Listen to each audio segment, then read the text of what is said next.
Құрметті жерлестер, қадірменді ағайын, өздеріңізге белгілі Ерекла су қоймасынан өте қомақты көлемде Жайық өзеніне су жіберілуде.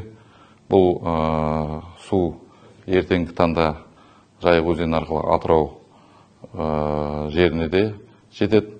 Сондықтан да бұл өз тарапынан үлкен су тасқыны қаупін тудыруы мүмкін.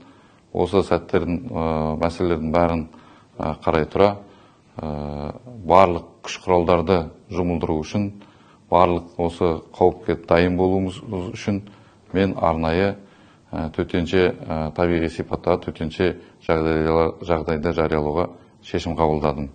Бұның төңірегінде бүгін ертең келіп қалып отқан бізге қауіп жоқ. Сондықтан да паника ұйымдастырмай, барлығымыз бірігіп отырып, осы қауіпке дайын болуымыз керек. Біз әрқашанда біргеміз.